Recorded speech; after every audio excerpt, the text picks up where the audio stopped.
हाँ जी बच्चों, good afternoon. Tejaswini belated happy birthday. आपने बंक मार लिया कल।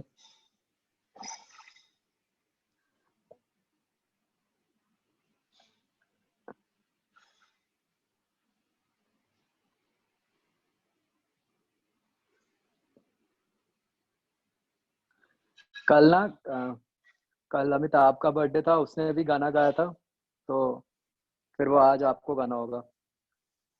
सर मैं रिकॉर्डिंग देख के आई हूँ।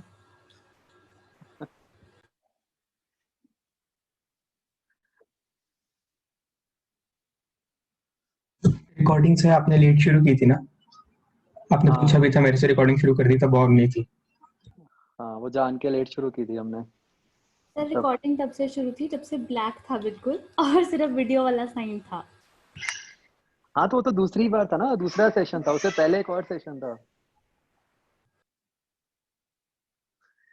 आपको जो रिकॉर्डिंग मिली होगी वो तो 3:25 से मिली होगी। उससे पहले भी तो हुई थी क्लास। सर आपको सच में लगता है मैं इतनी बेवकूफ़ हूँ?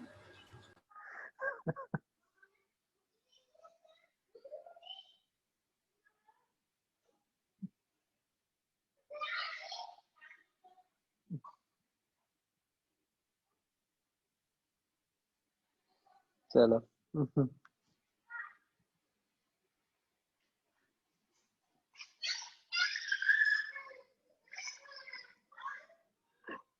हाँ बच्चों, ये कर लिया एफ पार्ट।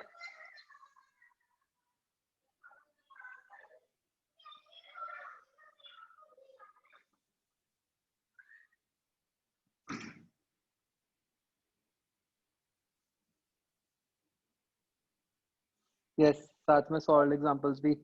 सॉल्व एग्जांपल्स में है कोई डाउट?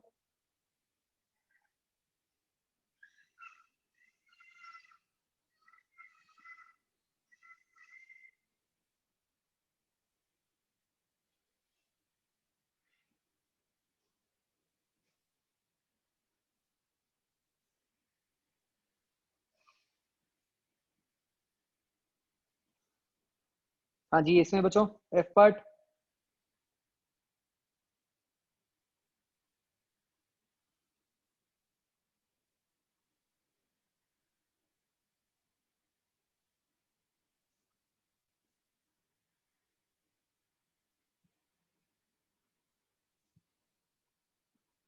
कोई बोल क्यों नहीं रहा कुछ?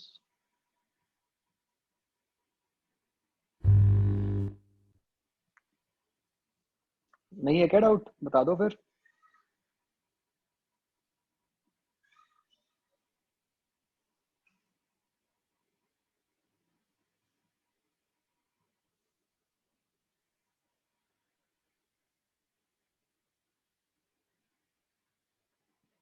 सिक्स क्वेश्चन में किसको डाउट है भाई?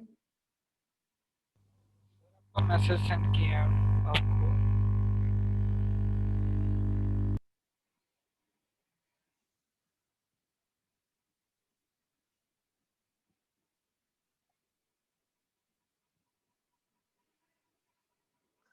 सिक्स क्वेश्चन में क्या मैसेज कह रहे हो? किसने बोला? मुझे समझ नहीं आया कुछ। क्वेश्चन नंबर 4 मैसेज किया था। अच्छा, मुझे एक सेकंड।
हाँ जी बच्चों, सिक्स्थ क्वेश्चन में कोई डिस्पर्शन होएगी?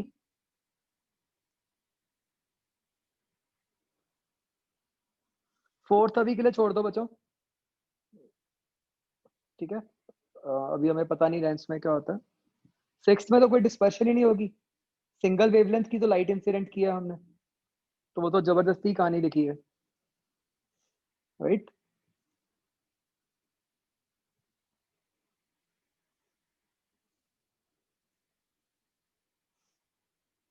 इसके बाद नाइन्थ क्वेश्चन।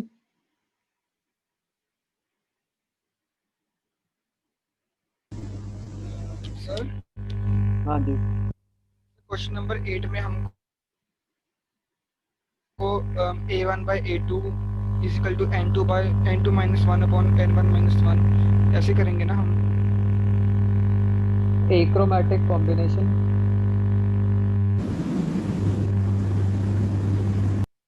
तो वो होगा ना कि mu violet minus mu red into a1 is equal to mu violet into red of a2, उससे जो भी आएगा।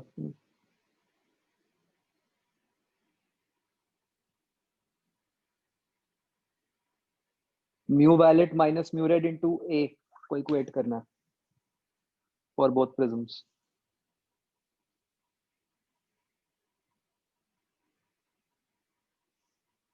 Ninth question, deviation of mean ray को जीरो करना है।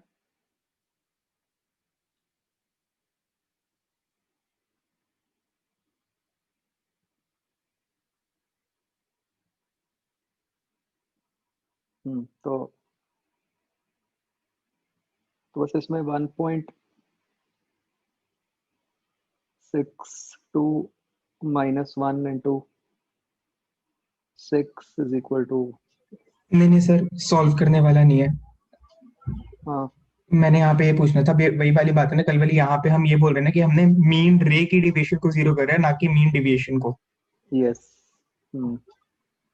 ठीक है। बट वो दोनों टर्म्स यूज हो जाती हैं, कहीं मीन डिविएशन भी लिखा हो उसका मतलब यही होता है कि मीन रे बट को जीरो कर।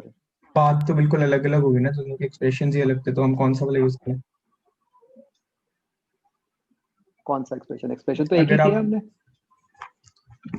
नहीं मतलब जब हमने वो केसेस पढ़े हैं कल सारे, हाँ, तो हमने जब पढ़ा मतलब हमने नोड। मीन डिविएशन की बात तो सिर्फ, मतलब मीन डिविएशन का तो हमने एक ही रिजल्ट किया ना कि, but sir mean deviation and deviation of mean रे दोनों अलग बातें हैं ना, आपने बोला था कल।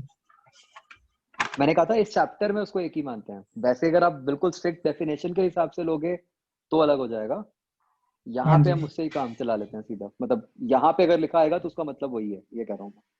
तो हम इसको मतलब वो delta we minus delta R वाला यूज करेंगे। Delta we minus delta R नहीं, हाँ जी। डिविएशन तो आप म्यू माइनस 1 इंटू ए से निकालते हो ना, हाँ जी। तो बस यहाँ पे म्यू आपने एक तरह से एवरेज यूज कर लिया। अच्छा, ठीक है। हम मतलब एग्जैक्ट टर्म में गलत है, लेकिन इस चैप्टर में हमने मान लिया। हाँ हाँ हाँ। ठीक है।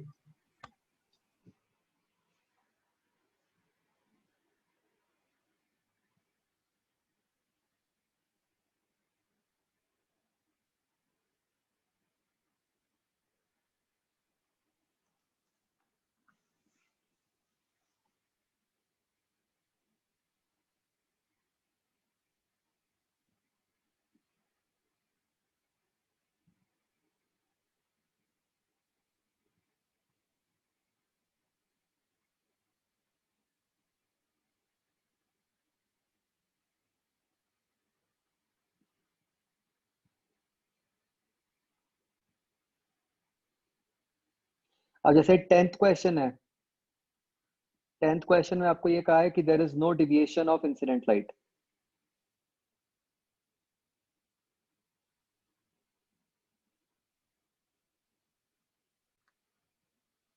एक्रोमैटिक विदाउट डिस्पर्शन होता है।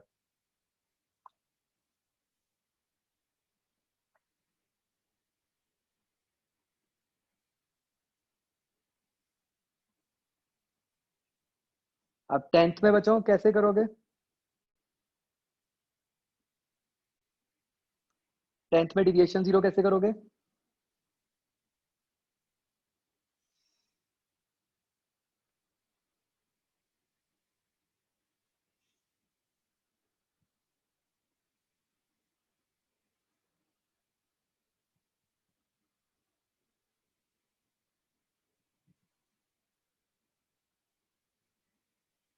आपको डिविएशन 0 करनी है। So how will you equate deviations? जैसे क्राउन ग्लास की डिविएशन निकालनी है तो कैसे निकालोगे?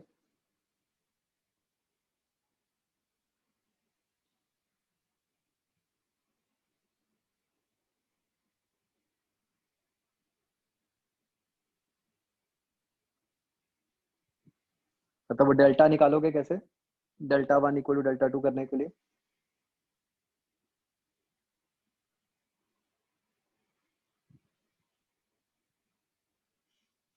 म्यू कौन सा यूज करोगे डेल्टा में?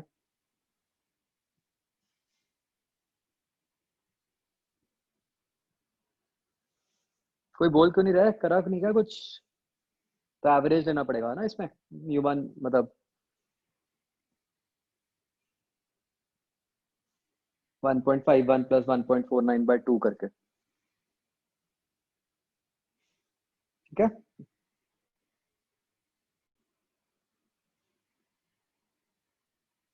तो दोनों के एवरेज म्यू आ जाएंगे, फिर म्यू माइनस 1 इंटू ए को इक्वेट करना।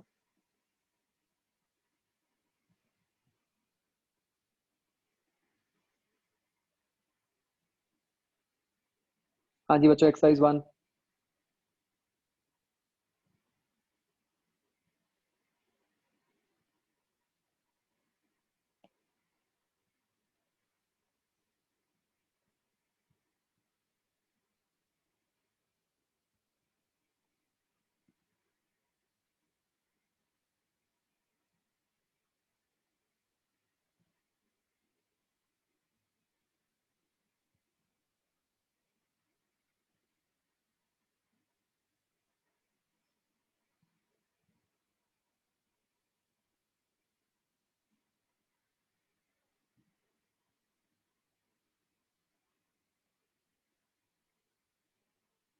थर्ड में दोनों के थीटास को सब्ट्रैक्ट कर दो। Mu violet minus mu red into A1 minus दूसरे का mu violet minus mu red into A2। इससे डिस्पर्शन निकलेगी। डिविएशन के लिए फिर से म्यू एवरेज निकालोगे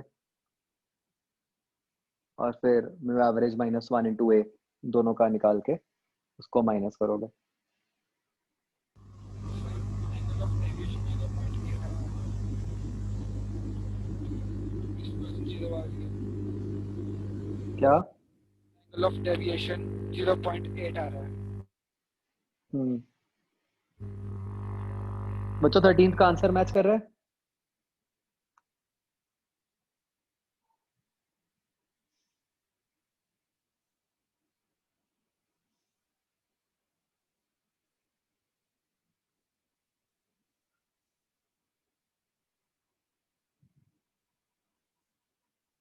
हाँ बच्चों, 13th का आंसर मैच कर रहा है?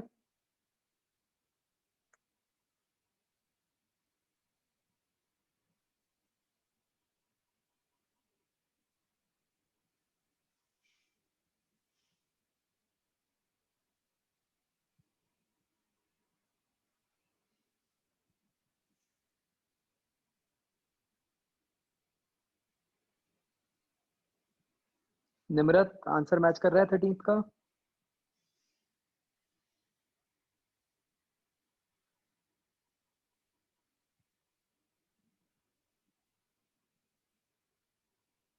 आवाज नहीं आ रही क्या मेरी बच्चों? मैं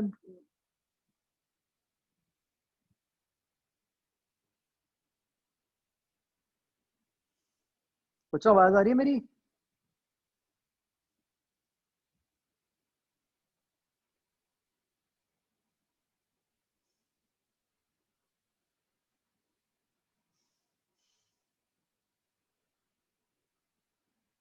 तो बताओ मुझे,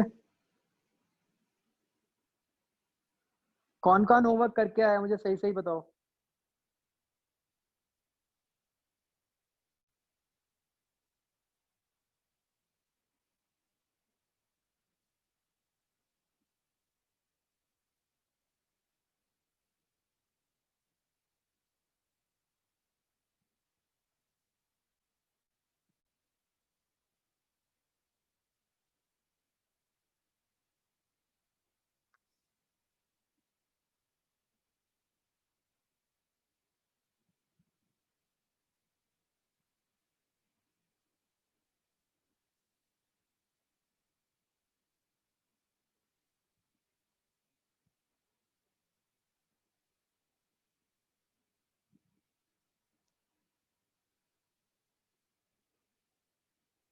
हाउ कम इतने कम लोगों ने किया, मतलब एक्सेप्ट एक दो, किसी ने भी नहीं किया?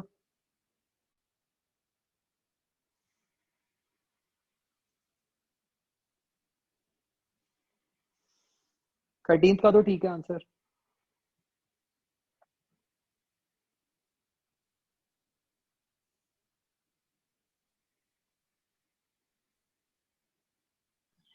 सर लास्ट क्लास के एंड में ना आपने बोला था कि सॉल्व एग्जांपल्स इससे पहले करना, तो एक्स से इसका पता नहीं था करना है, 2.25 से 3 के बीच में जितनी हुई तो एक्स से 0 ही हो पाई, 1 हो नहीं पाई थी।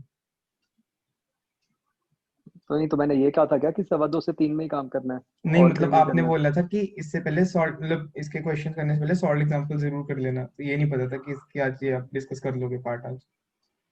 वाह, ये तो नहीं कहा था मैंने कि वो नहीं करना, मैंने ये कहा था कि वो भी करना है।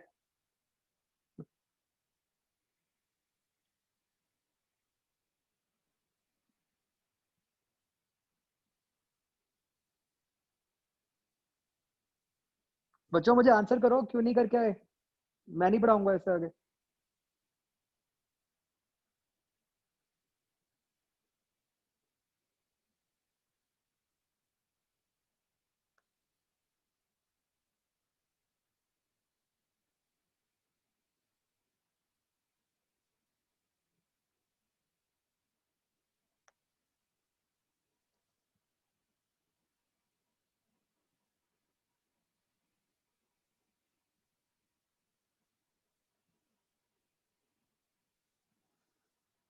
अभी भी सिर्फ 2 लोगों ने आंसर किया है।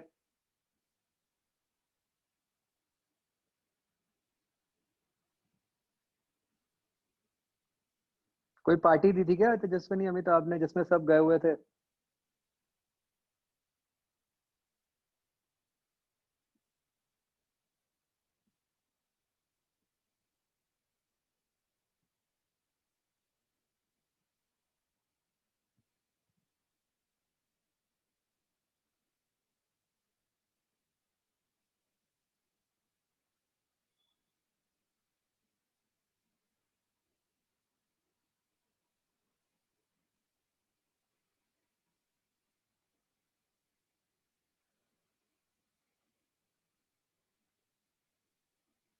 चलो, ये मैं, वैसे स्ट्रेट फॉरवर्ड है क्वेश्चंस, डायरेक्ट फॉर्मूलाज ही हैं, बट फिर नेक्स्ट टाइम करूंगा मैं डिस्कस।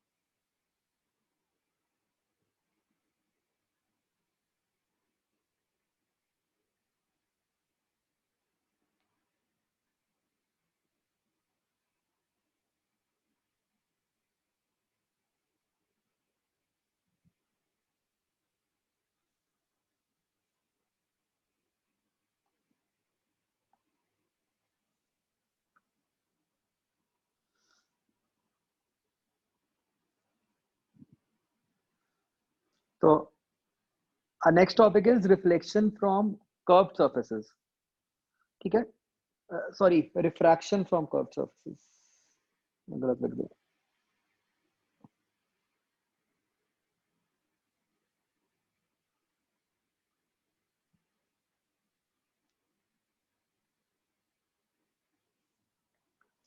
तो बच्चों, है तो सिंपल रिफ्रैक्शन ही, ठीक है, नथिंग डिफरेंट।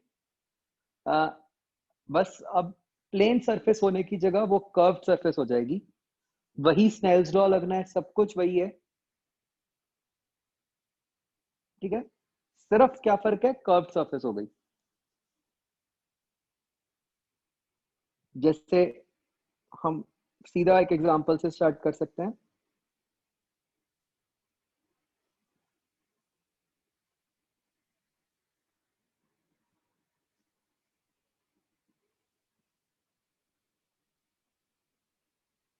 लेट अस से बच्चों, ये ग्लास का स्फीयर है, हैविंग n इक्वल टू 1.5।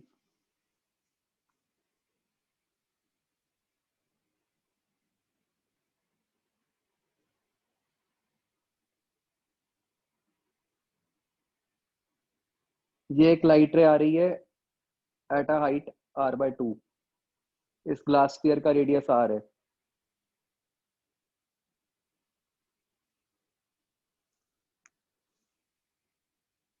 ठीक है, तो आप क्लियरली क्या होगा, कितनी बार रिफ्रैक्शन होगी बच्चों?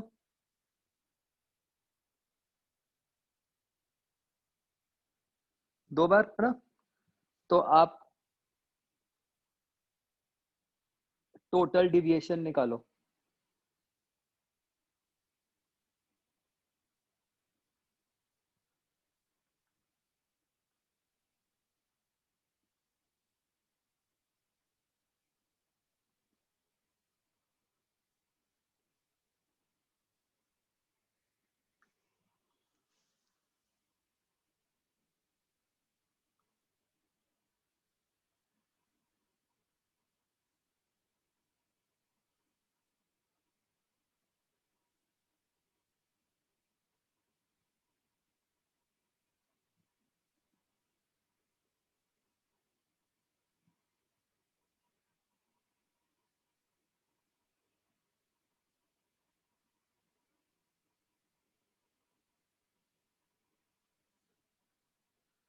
एक लाइट रे है जो एक स्फीयर के अंदर एंटर करने लगी है, ये हाइट उसकी दी हुई है r/2।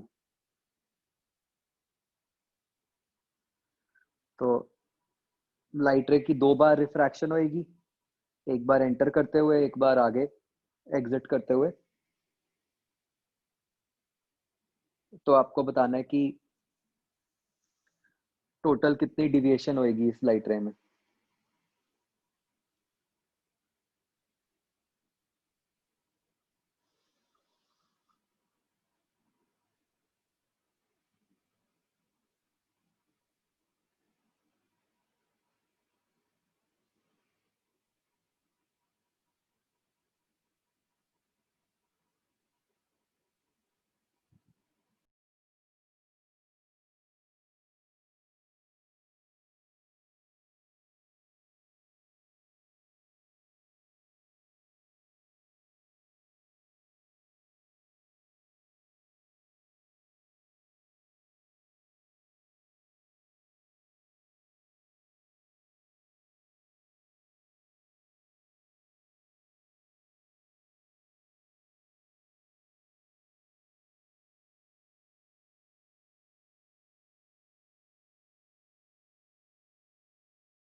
टोटल तब ना जब वो बाहर आ जाए उससे।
हाँ बच्चों, आया ये आंसर जो आए हैं वो गलत है मेरे। लेट्स सी क्या एंगल ऑफ इंसिडेंस बन रहा है बच्चों?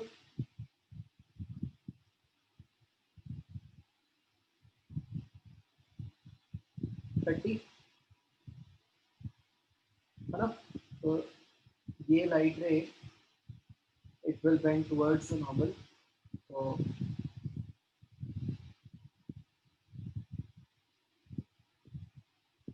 लेट अस से वो बेंड होके ऐसे चली गई।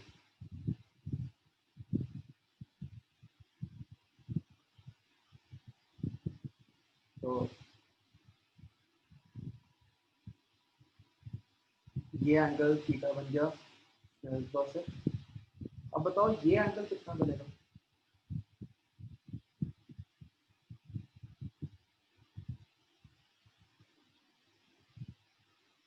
ये भी तो थीटा ही बनेगा, है ना?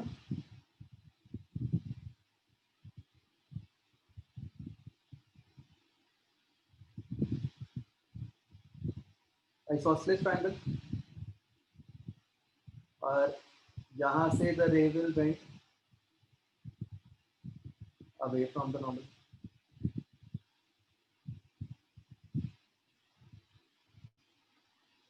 मेरी आवाज सजीव आ रही है?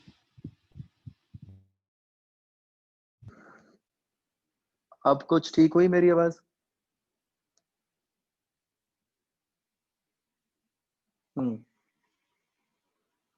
तो ये एंगल हो गया ई। बच्चों ये सबको क्लियर हुआ कि एंगल थीटा सेम बनेगा अंदर?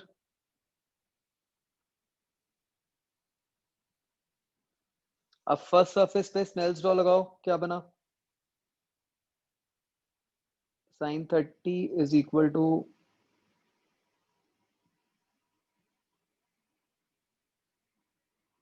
थ्री बाय टू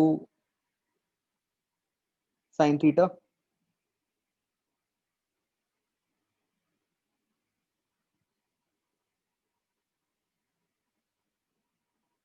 तो अब हम यहाँ वैल्यू नहीं ढूंढ पाएंगे, ये आ गया theta equal to sine inverse 1/3।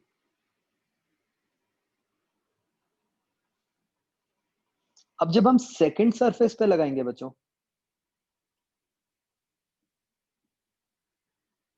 उस पे क्या बन जाएगा?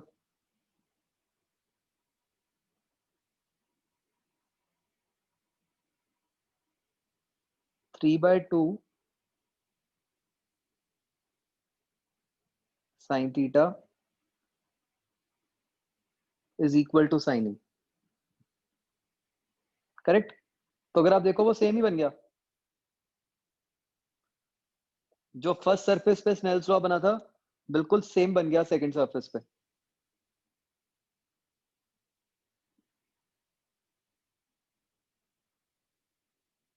तो E30 आ गया। तो सरप्राइजिंगली जैसे हमने कहा था कि ग्लास स्लैब में आई और ई इक्वल होते हैं, एक स्फीयर के केस में भी आई इक्वल टू ई होता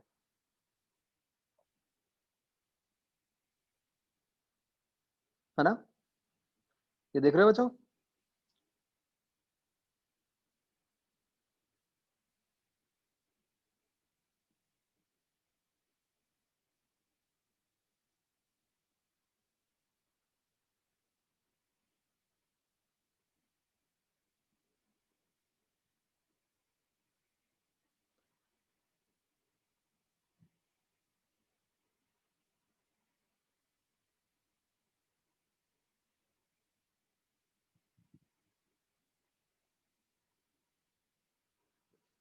अब लेकिन आई इक्वल टू ई तो आ गया, क्या डिविएशन जीरो है बच्चों?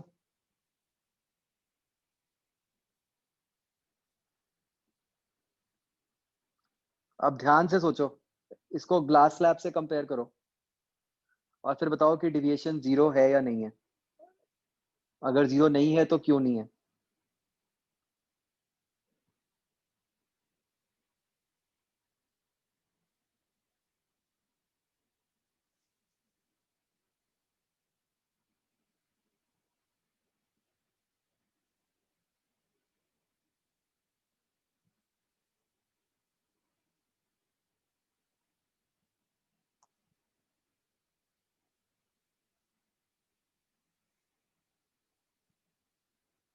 मतलब वही क्वेश्चन है कि यहाँ भाई वहां भी आई इक्वल टू ई आया था, यहाँ भी आई इक्वल टू ई आया है, तो क्या यहाँ भी 0 बनेगी?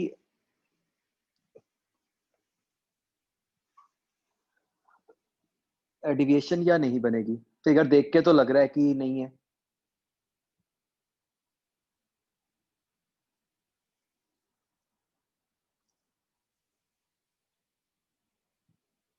तो बच्चों क्या रीजन था? नहीं बच्चों, आप मतलब आप में से मैक्सिमम लोगों ने जो आंसर दिया है ना, वो ये दिया है कि सरफेस पैरेलल थी वहां पे, यहाँ पे नहीं है। नहीं, रीजन वो नहीं है। और सोचो।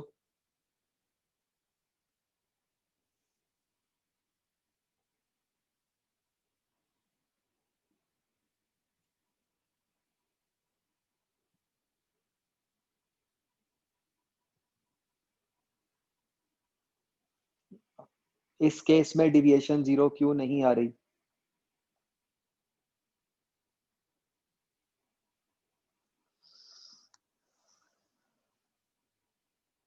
यस,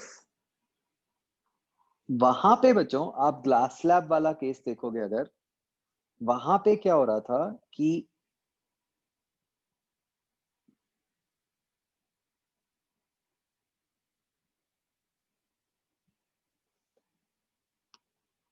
लाइट फर्स्ट फेस पे किधर को बेंड कर रही है? क्लॉकवाइज। सेकंड फेस पे किधर को बेंड कर रही है? Anti clockwise.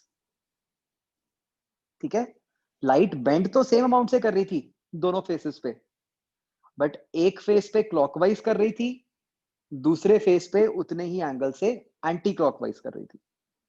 ठीक है, मतलब फर्स्ट सरफेस से मान लो 10 डिग्री से क्लॉकवाइज बेंड हो गई, सेकंड सरफेस पे वही 10 डिग्री से एंटी क्लॉकवाइज बेंड हो गई, तो नेट क्या हो गया? 0।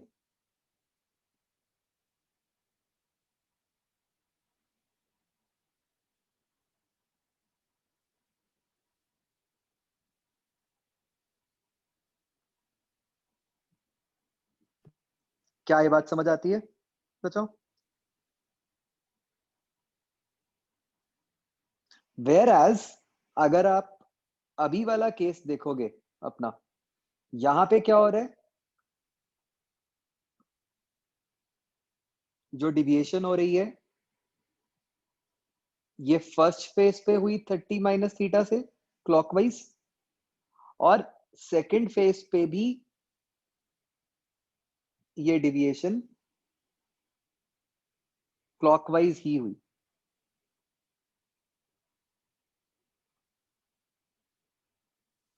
तो ये दोनों डिविएशंस ऐड हो गई।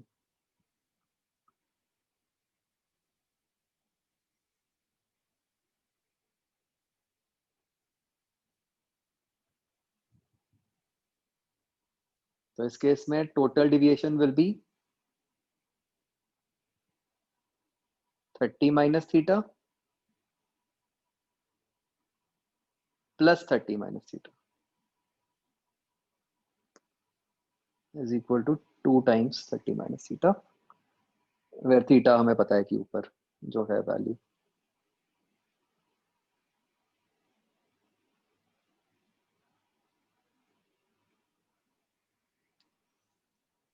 ये समझ आया बच्चों क्वेश्चन?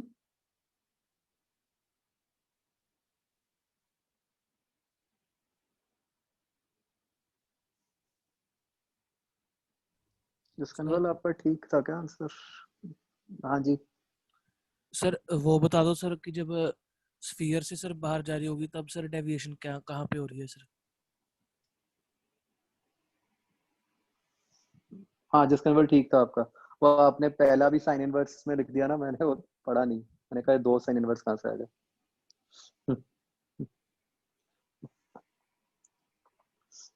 हाँ, क्या कह रहे थे आप? जब बाहर निकल रही है रे तो डिविएशन क्या? हाँ जी सर, बस ठीक है, डायग्राम ही देखनी थी सर। अच्छा,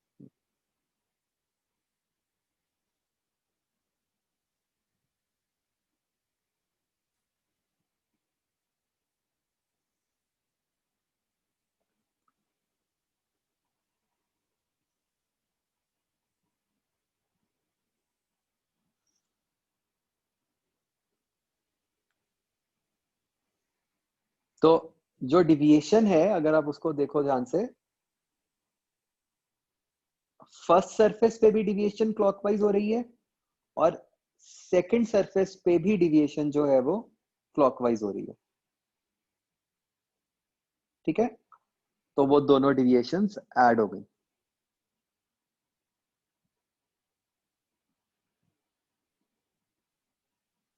ग्लास स्लैब के केस में क्या था, एक पे क्लॉकवाइज थी एक पे एंटी क्लॉकवाइज थी, तो वो सबट्रैक्ट हो रही थी।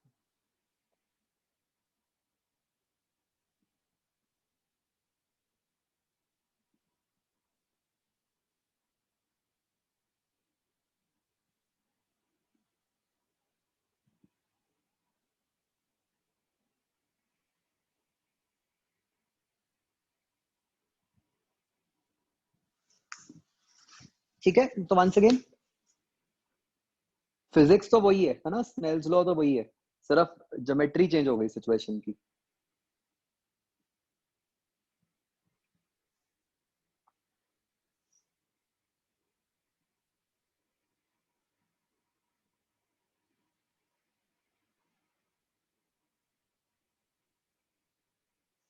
So next we will talk about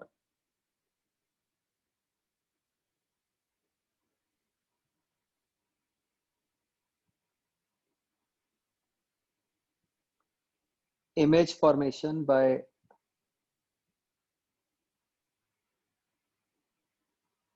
spherical refracting surfaces.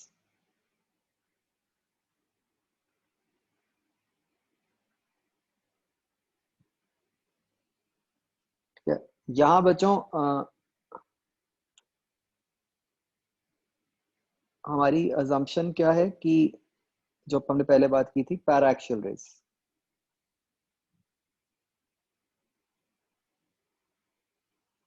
ठीक है ना, कि जो रेस का एंगल ऑफ इंसिडेंस होगा वो छोटा होगा।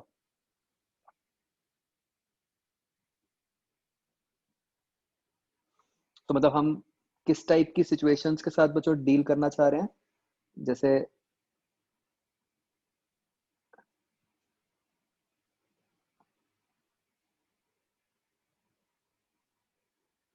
लेट अस से ये ऐसे एक स्फेरिकल रिफ्रैक्टिंग सरफेस हो गई,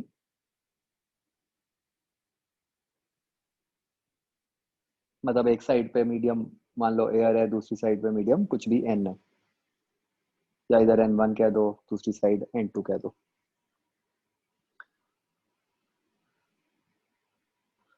तो हम ये देखना चाहते हैं कि अगर हमने ऐसे कहीं पे भी कोई ऑब्जेक्ट है, उसको ऑब्जर्वर इधर राइट साइड से देख रहा है, तो उसको कैसे नजर आएगा, मतलब इफेक्ट क्या हुआ है कि जो रेज हैं वो एक स्फेरिकल सरफेस से रिफ्रैक्ट हुई है। ठीक है, तो जो इसको सॉल्व करने के लिए थोड़ी सी हमें एक साइन कन्वेंशन बनानी पड़ती है, सिमिलर टू जैसे आपने जूनियर क्लासेस में भी की हुई है। ये जो स्फेरिकल सरफेस का सेंटर है बच्चों, उसको हम कहते हैं स्पोल।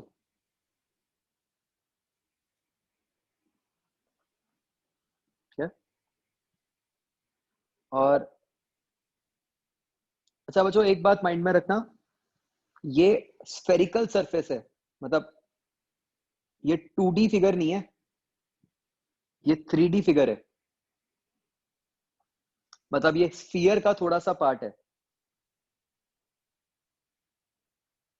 ये बात समझ आ रही है बच्चों?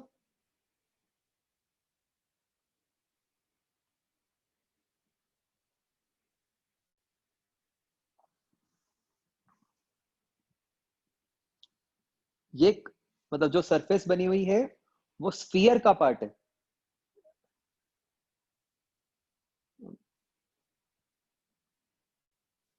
मतलब ये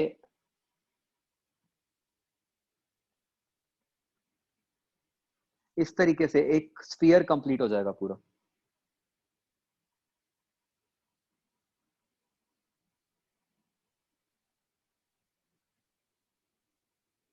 मतलब इमेजिन कि ये जो पी जहां पे बनाया हुआ है, ये जो सरफेस है ये एक बोल है, ठीक है।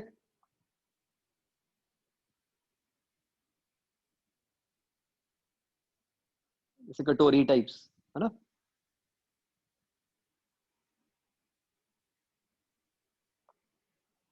तो उसका एक सी हो गया। पी को बच्चों हम कहते हैं एज पोल, सी को हम कहते हैं एज सेंटर ऑफ कर्वेचर,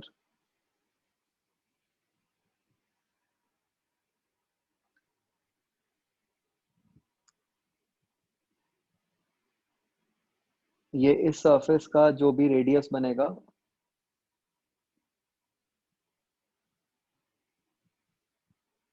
वो हो गया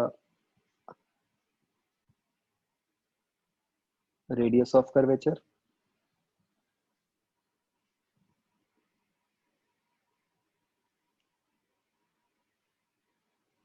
ये वाली बच्चों जो लाइन है जो सी और पी को ज्वाइन कर रही है,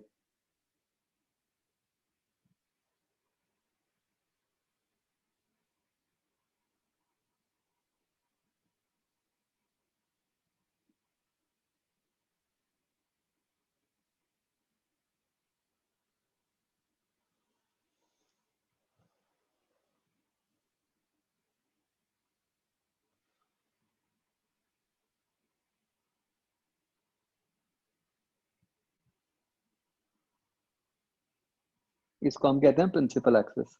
ये सारी टर्म्स हमने क्लास 10th में बनाई थी, बट बस सिर्फ फर्क इतना है कि वो 10th में मिरर के लिए बनाई थी, अब हम मतलब रिफ्रैक्टिव के लिए बना रहे हैं।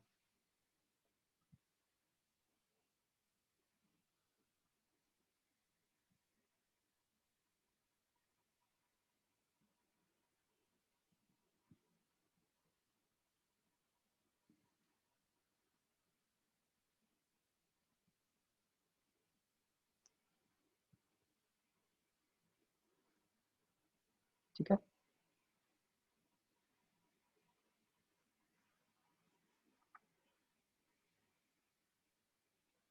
तो एक बच्चों हम साइन कन्वेंशन बनाते हैं।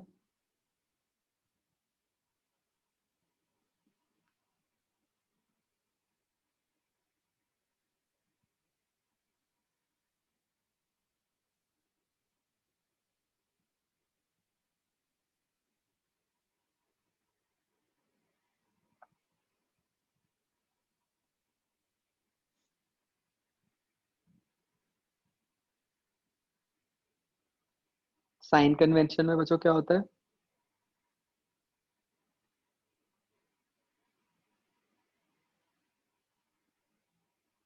मैं बच्चों बिल्कुल 10th वाले पॉइंट्स लिख रहा हूँ, बस शायद थोड़े से ज्यादा इलेबोरेट फॉर्म में। पोल is taken as the origin,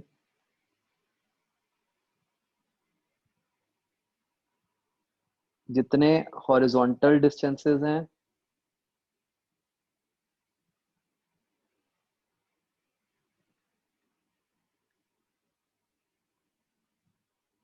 horizontal मतलब लेफ्ट राइट, है ना। these are to be measured from the pole।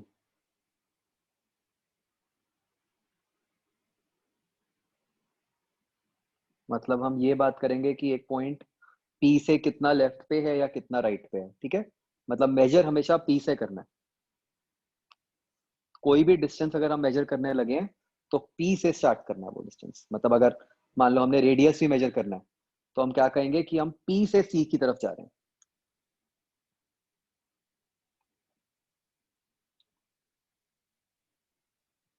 जो वर्टिकल डिस्टेंसेस हैं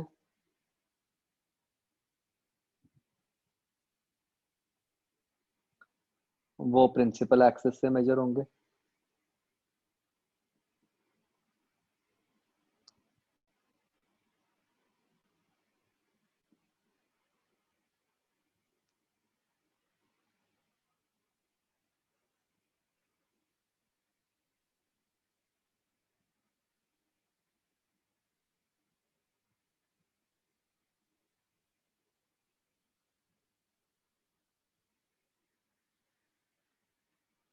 तो अब जो बच्चों हॉरिजॉन्टल डिस्टेंसेस हैं,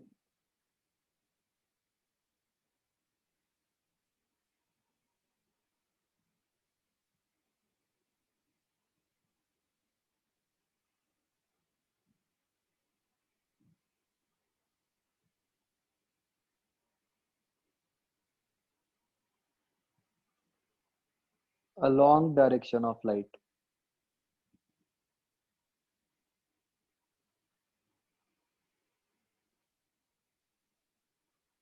they are taken as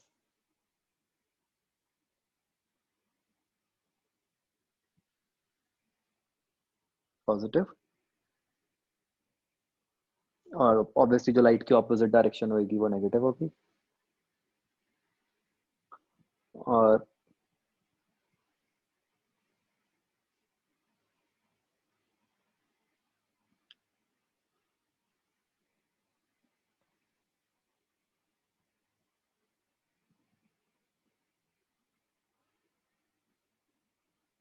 जो वर्टिकल डिस्टेंसेस हैं बच्चों वो अपवर्ड डायरेक्शन वाले को पॉजिटिव लेते हैं और डाउनवर्ड वालों को नेगेटिव। एक बार बच्चों ध्यान से पढ़ो इन पॉइंट्स को, फिर कुछ एग्जांपल्स लेते हैं।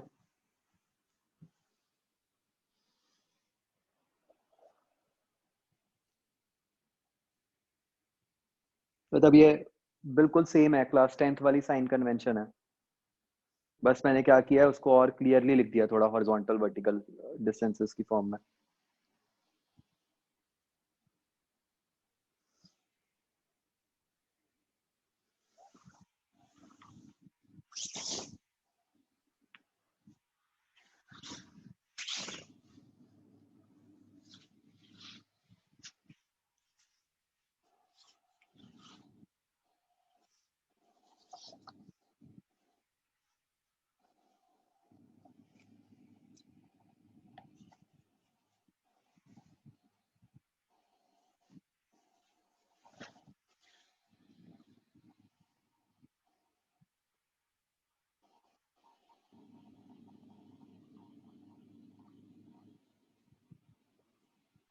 ठीक है, तो जैसे फॉर एग्जांपल बच्चों ऊपर वाले केस में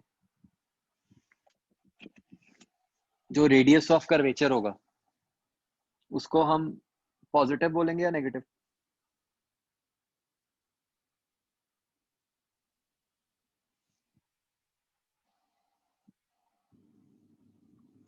इस पर्टिकुलर फिगर में बच्चों रेडियस जो है पॉजिटिव होगा या नेगेटिव?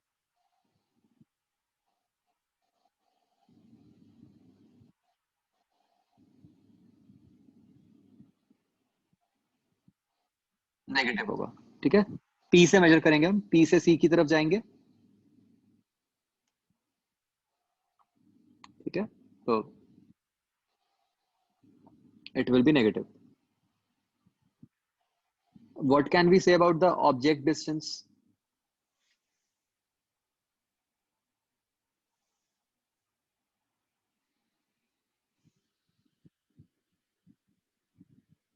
अगेन आप पी से ओ की तरफ जाओगे तो वो नेगेटिव आएगा।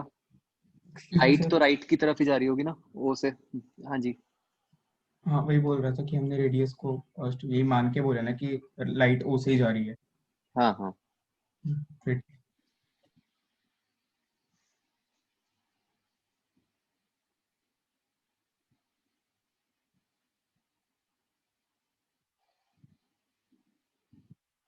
फोकस कहाँ आएगा बच्चों?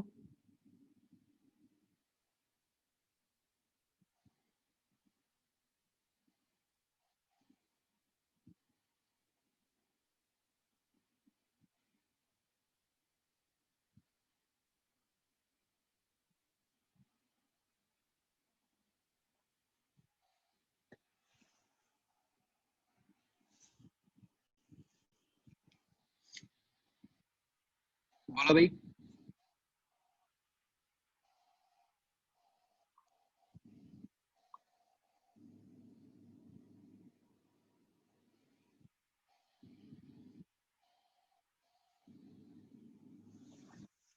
तो इसीलिए मैंने पूछा था, ये गलती मत करना, यहाँ फोकस सी और पी के बीच में नहीं आएगा, ये this is not a mirror,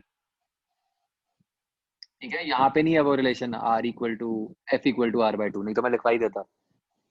वो मिरर के लिए होता है, वो कर्व सरफेस के लिए नहीं होता, रिफ्रैक्शन में नहीं होता वो, ठीक है। And we will see later on कि वो n1 n2 पे भी डिपेंड करता है।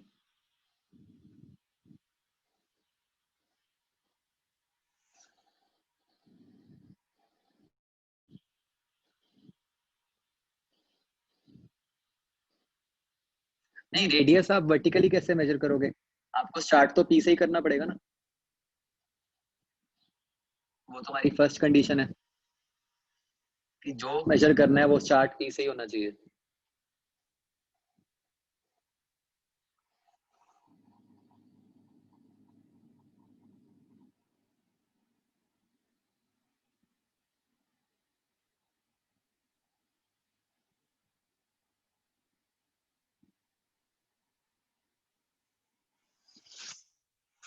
तो इन कंडीशंस के साथ बच्चों, with this sign convention and the assumption of paraxial rays,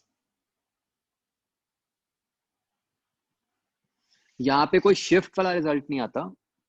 यहाँ पे हमारे पास जो रिजल्ट आता है वो सीधा ऑब्जेक्ट डिस्टेंस और इमेज डिस्टेंस के बीच में आता है, जैसे 10th में आया था मिरर फॉर्मूला में, वैसा कुछ। अब जो रिलेशन आता है वो आता है n2/v minus n1/u is equal to n2 minus n1/r।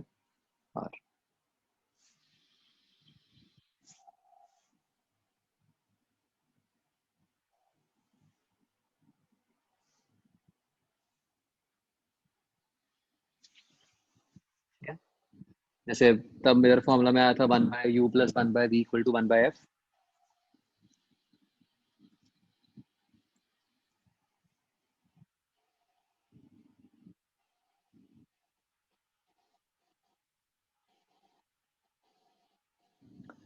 यहाँ पे ये रिलेशन है बच्चों, बहुत ध्यान से देखना। मुझे बताओ n1 n2 क्या है?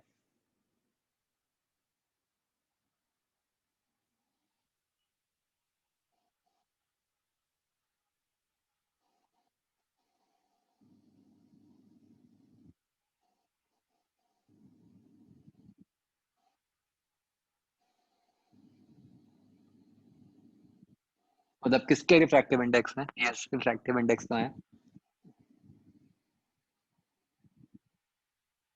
मतलब आपको सिचुएशन में समझ कैसे आएगा कि n1 क्या है और n2 क्या है?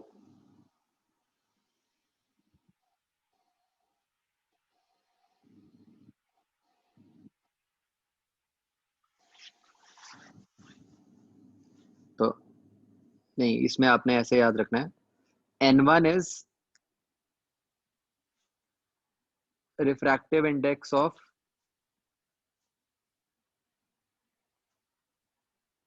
इंसिडेंट लाइट, ठीक है। मतलब जहां से लाइट आ रही है।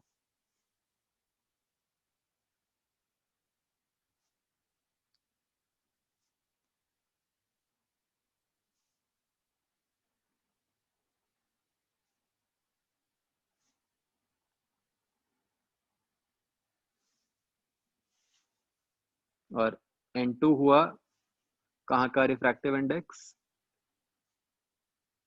जहां लाइट जा रही है।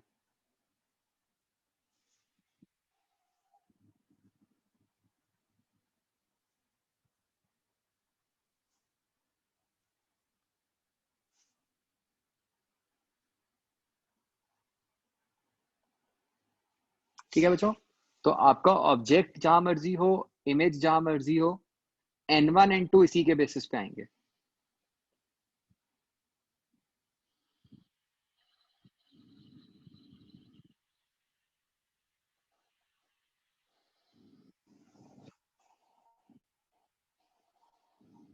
और u और v क्या है? ऑब्जेक्ट एंड इमेज के हॉरिजॉन्टल डिस्टेंसेस।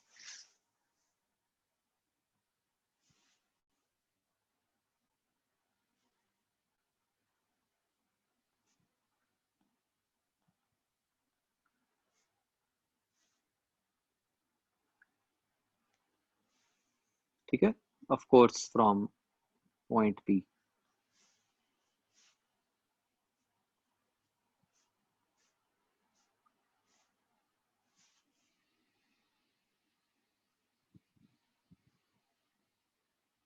इसमें और लेंस में थोड़ा सा फर्क है, मतलब इसी से ही लेंस का रिजल्ट बनाएंगे हम आगे।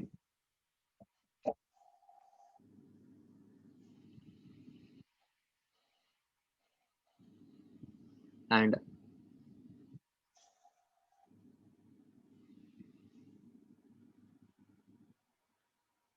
R is the radius of curvature।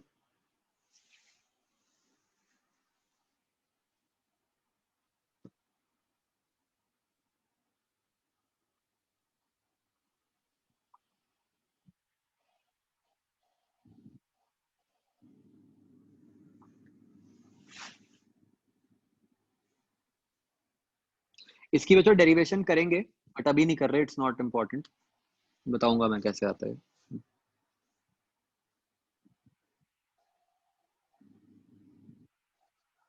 और एक दूसरा रिजल्ट होता है बच्चों यहाँ पे वर्टिकल डिस्टेंसेस के लिए, तो उसको हम लिखते हैं as magnification is equal to height of image upon height of object is equal to n1v by n2u।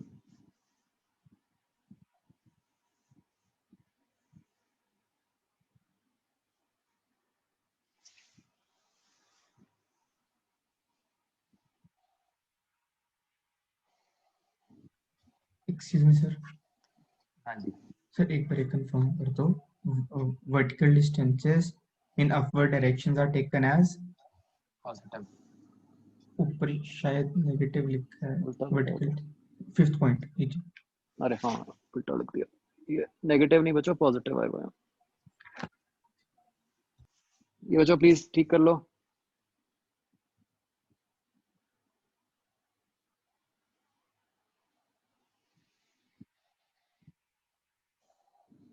ठीक है, फिफ्थ पॉइंट पॉजिटिव आएगा, अपवर्ड डायरेक्शन में पॉजिटिव।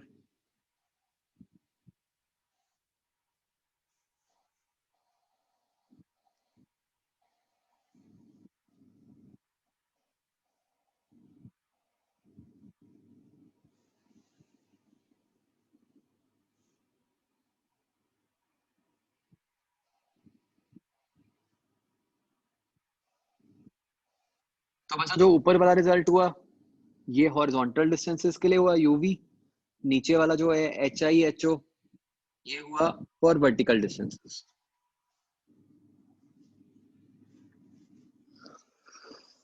ठीक है,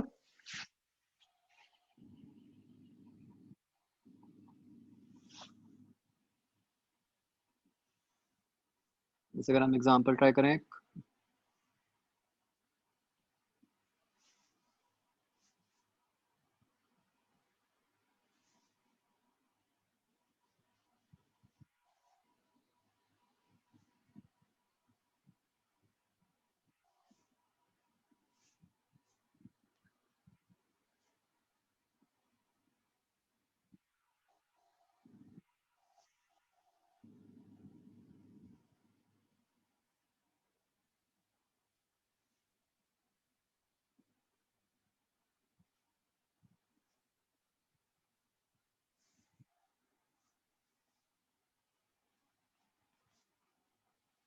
ये सिचुएशन है,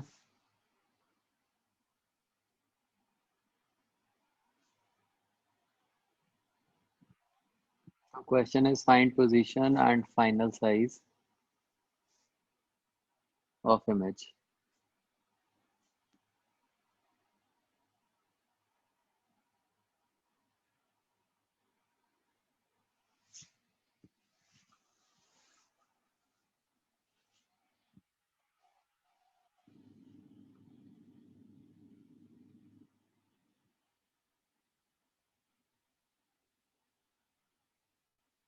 एन लिखे हुए हैं, लेफ्ट साइड पे 1, राइट साइड पे 2।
अच्छा, प्लस माइनस का ध्यान रखना।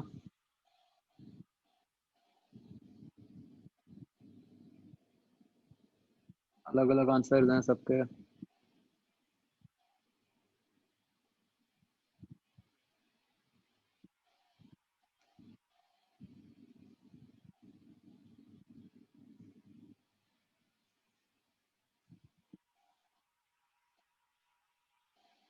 सारे चेक करो भाई, कैलकुलेशन दोबारा, सबके अलग अलग आंसर्स हैं।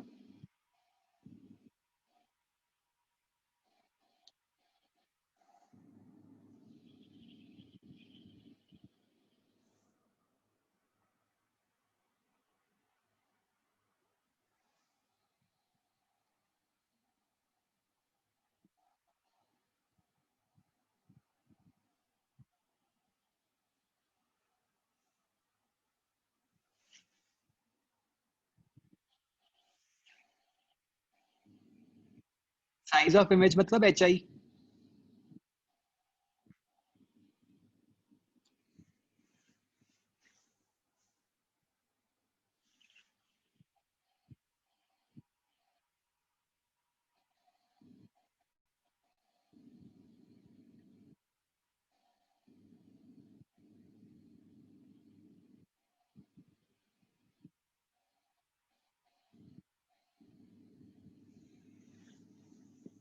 सबके अलग हैं जिन्होंने मुझे आंसर भेजे हैं। किसी का साइन में डिफरेंट, किसी का वैल्यू में डिफरेंट। कमाल है।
इतने अलग आंसर्स।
हाँ जी, देखो बच्चों।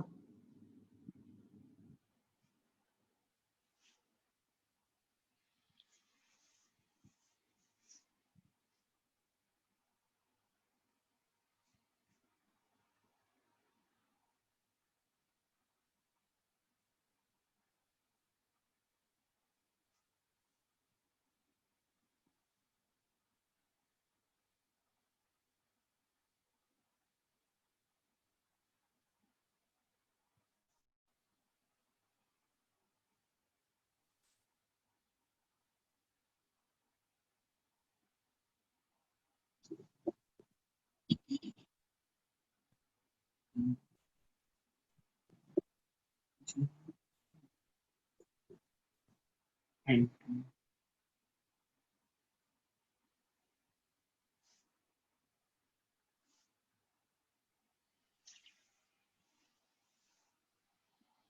तो ये आंसर बनेगा बच्चों।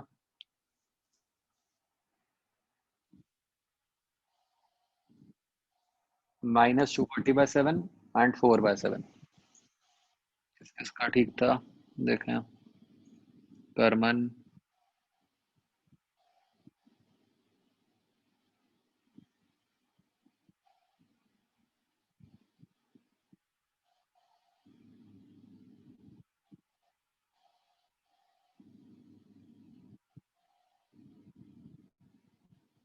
आकर्ष।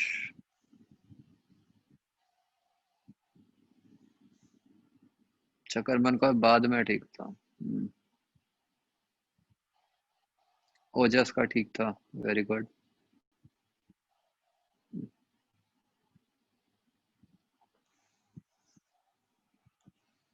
बच्चों देखो, किसी स्टेप में कोई डाउट? राइट, इन क्वेश्चंस में क्या है, मतलब मेन बात सारी साइंस की है, तो पहले ना लिख लो सारी क्वांटिटीज को अलग से विद साइंस, ताकि कोई गलती का स्कोप ही ना रह जाए। और एक बात बच्चों ध्यान रखनी है, अननोन जो वैल्यू है जिसको आप ढूंढ रहे हो, ठीक है, उसका पहले से कोई साइन अज्यूम नहीं करना, वो अपने आप आएगा इक्वेशन से, जो भी साइन आना होगा।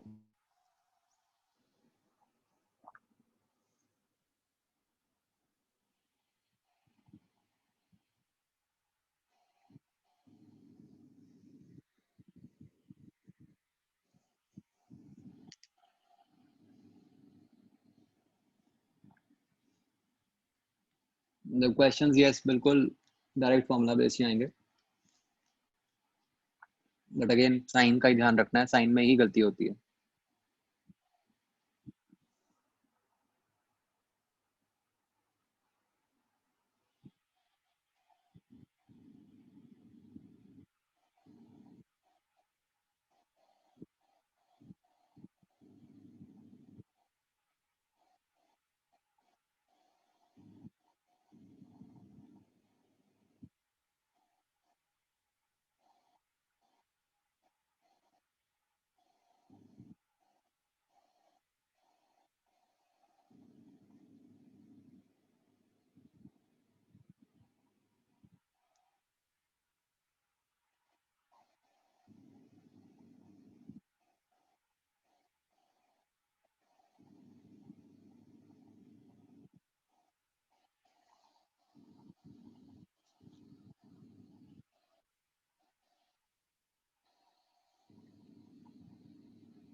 एक बच्चों ये ट्रेंड समझाओ मुझे लेटेस्ट, मतलब जब हम कोई चैट करते हैं, व्हाट्सएप करते हैं, तो वैसे तो जनरल ये होता है कि सब कुछ शॉर्ट फॉर्म में लिखना है ताकि जल्दी से जल्दी लिखा जाए, है ना, मतलब शॉर्ट वर्ड्स हम लिखते ही हैं हर चीज के। ये फिर जब क्वेश्चन पूछते हैं कुछ, तो इतने सारे क्वेश्चन मार्क्स क्यों लगते हैं? मैंने रेयरली देखा है कि किसी ने एंड में एक क्वेश्चन मार्क लगाया हो। ये एक्स्ट्रा टाइपिंग क्यों होती है, कभी 4 क्वेश्चन मार्क, कभी 5 क्वेश्चन मार्क, उसकी क्या सिग्निफिकेंस है?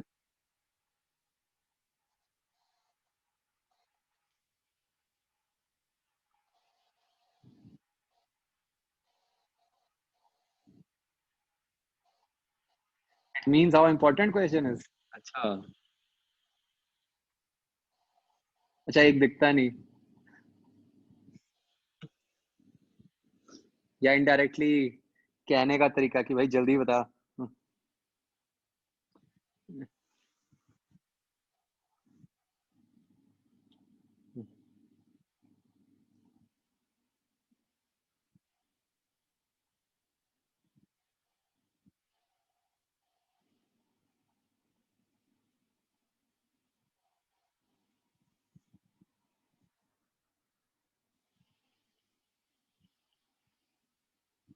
ठीक है।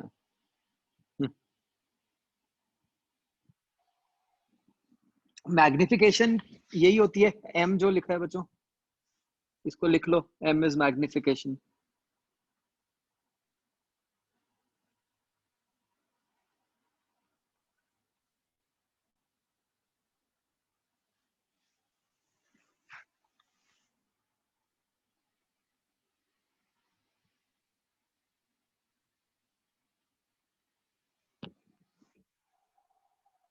मैंने एक जनरल आदत रखी हुई है कि जिसने जितने ज्यादा क्वेश्चन मार्क लगाए होते हैं ना, तो मैं उतना लेट बताता हूँ उसको।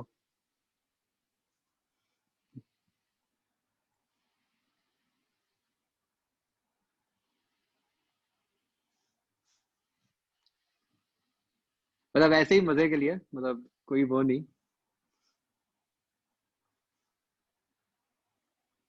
मतलब मुझे पर्सनली देखने में बुरे लगते हैं इतने सारे क्वेश्चन मार्क। हाँ अब ठीक लिखा है शांक।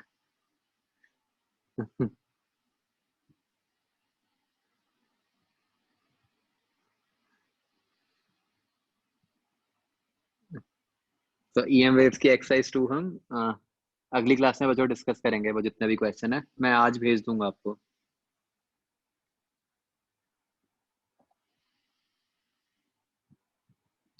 हाँ मैंने फोकस का ये बताया था कि फोकस इज नॉट r/2, अभी सिर्फ इतना बताया था।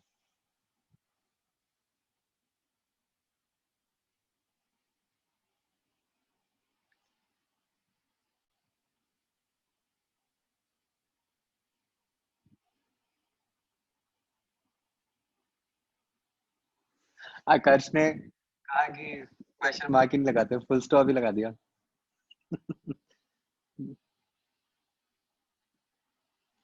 तो यस, एच आई या एच ओ बच्चों दोनों काम करेगा, है ना, आप समझो। आ, अगर तो आपका पॉइंट ही ऊपर हो, समझो एक बात, जैसे ऐसे कोई सिचुएशन है, अगर तो आपका पॉइंट ही ऊपर है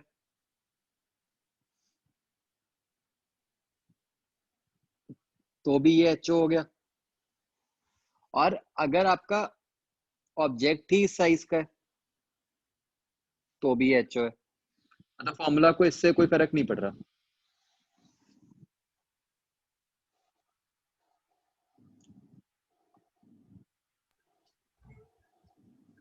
एक्सक्यूज मी सर, हाँ जी। बट पढ़ना तो चाहिए ना, अगर एच एक कंसीडरेबल, अगर वो ऑब्जेक्ट है पूरा हम्म। और एक वो कंसीडरेबल हाइट का हो गया। नहीं कंसिडरेबल तो हो नहीं सकता क्योंकि पैराक्सियल रेज लेनी होती है हमें। हाँ तभी बोल रहा था, फिर वो पैरेक्सिल इन रहेगी। हाँ मतलब ये तो सारा पैराक्सियल के लिए हम लिख रहे हैं। ठीक। सर हाँ जी। सर हमने कहा कि पैरेक्सियल रेज लेनी होती हैं, तो सर मतलब एक पर्टिकुलर डिस्टेंस ही है जिससे जो रेज पास करेंगी वो मतलब कि जो सरफेस होगा वो एक्सेप्ट करके इमेज बताएगा। फिर बोलो। सर मतलब पैरेक्सियल रेज का यही मतलब है ना कि जो ऑब्जेक्ट होगा पूरा, उसका एक हम्म। उसके छोटे से पार्ट से जो रेज निकलेंगी और जो वो इस सरफेस पे पड़ेंगी रिफ्रैक्टिंग सरफेस पे, हम्म। सिर्फ उससे ही हमारे पास इमेज आएगी। नहीं नहीं नहीं, पैराक्सियल रेज का मतलब ये है कि जो रेज हमारी रिफ्रैक्टिंग सरफेस के ऊपर टकरा रही हो,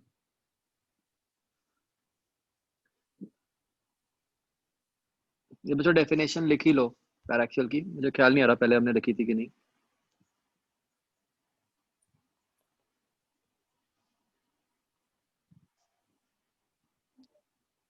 इसकी डेफिनेशन है कि जो हमारी रेज हैं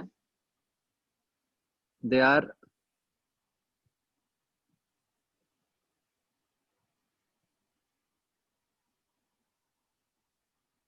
पैरेलल और nearly parallel to principal axis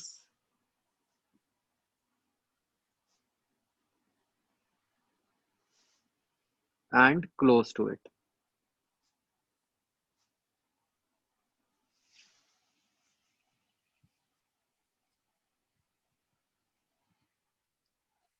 sir मतलब ऑब्जेक्ट मतलब रेज सर प्रिंसिपल एक्सिस के पैरेलल होनी चाहिए, लेकिन होंगी वो पूरे ऑब्जेक्ट की। हाँ, रेज पूरे ऑब्जेक्ट की होंगी। अगर हम बड़ा ऑब्जेक्ट ले लेंगे तो क्या होगा कि जो उससे रेज सरफेस पे जा रही होंगी वो पैराक्सियल नहीं होंगी, वो दूर भी हो सकती हैं एक्सिस के। सर तो कुछ उसमें से रेज कुछ तो ऐसी होंगी जो सर मतलब पैरेलल होंगी।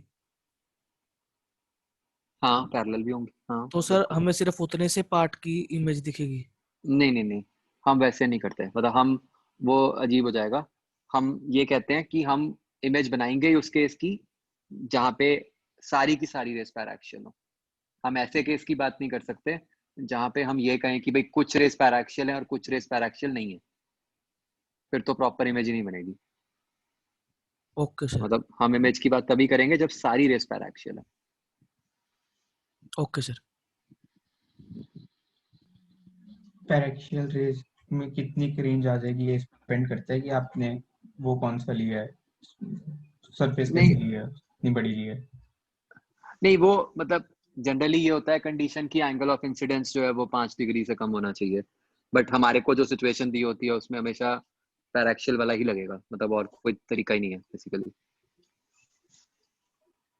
सर अगर मतलब वो 5 डिग्री है इसी से ही आइडिया लगता है बस कि जैसे आप देखो कि बाकी डिस्टेंसेस 30 सेंटीमीटर 40 सेंटीमीटर हो गए, जो हाइट है वो 1 सेंटीमीटर 2 सेंटीमीटर ही होगी जनरली। सर ठीक।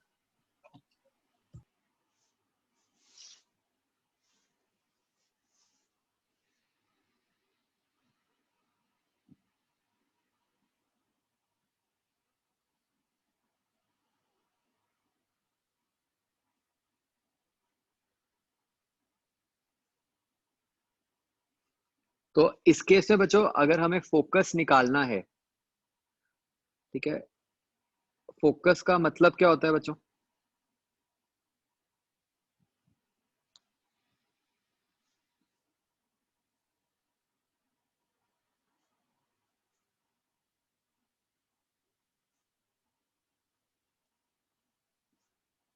Point of intersection of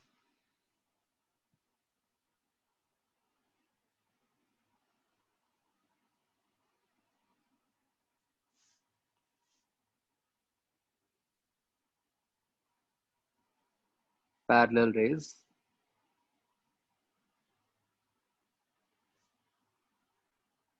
after refraction. ठीक है, यहाँ रिफ्रैक्टिंग सरफेस थी तो इसलिए आफ्टर रिफ्रैक्शन आ गया। अगर रिफ्लेक्टिंग सरफेस होती जैसे मिरर में होता है तो वहां आफ्टर रिफ्लेक्शन आता है। पॉइंट तो ये है बस कि सरफेस से टकराने के बाद, मतलब सरफेस के इफेक्ट के बाद जहां पे भी रेस कन्वर्ज करेंगी, चाहे वो रिफ्लेक्शन हो रही हो चाहे वो रिफ्रैक्शन हो रही हो। ठीक है, तो निकलेगा कैसे बच्चों फोकस कोई भी सिचुएशन में?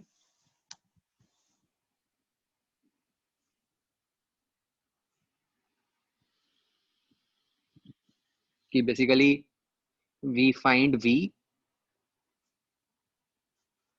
taking u to be minus infinity. भाई पैरेलल रेस का क्या मतलब है कि रेज इंफिनिटी से आ रही है ना? u को माइनस इंफिनिटी ले लिया तो जैसे क्या बन गया, n2 by v minus n1 by minus infinity is equal to n2 minus n1 by r। अब ये टर्म हो गई 0, तो हम देख सकते हैं कि v क्या बन गया,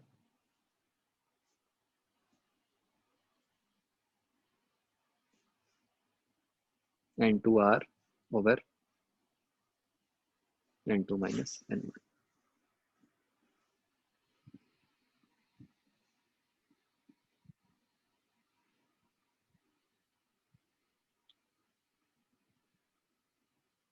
तो u को माइनस इन्फिनिटी कब लेना है, जब आप पैरेलल रेस की बात कर रहे हो, ओनली फॉर पैरेलल रेस।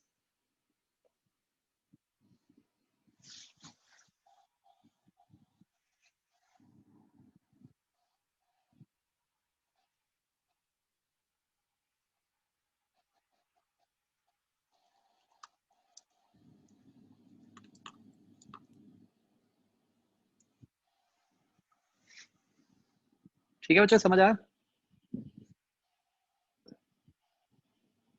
हाँ, ऑब्जेक्ट इन्फिनिटी पे, यस।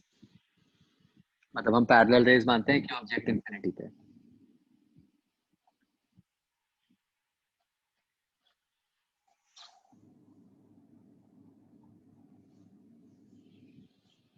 ये रिजल्ट याद नहीं रखना, ये तो मैंने वैसे ही एक एग्जांपल लेके दिखाया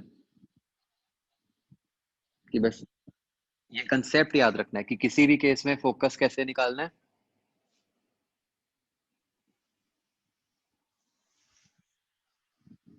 v निकालना।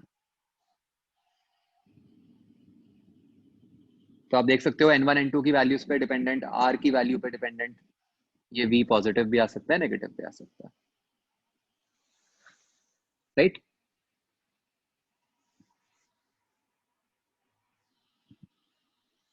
ओके, चलो बच्चों, दैट्स इट। होमवर्क आपका 01 की जो अगली एक्सरसाइज है, आई बिलीव f या g, g, ठीक है। कोई एक दो क्वेश्चंस हैं जो भी आप नहीं कर सकते, वो मैं मैसेज कर दूंगा, आप तो शुरू कर देना।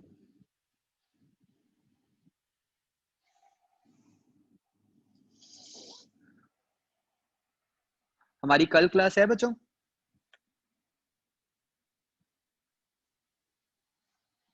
अच्छा, एक्सरसाइज 2 मैं कल नहीं, थर्सडे को करूंगा, ठीक है? तो मतलब कल एक्सरसाइज 2 वाला होमवर्क नहीं है, कल यही है।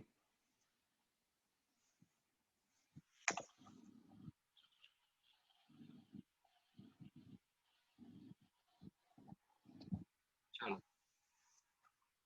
ठीक है बच्चों, okay, bye. Thank you sir.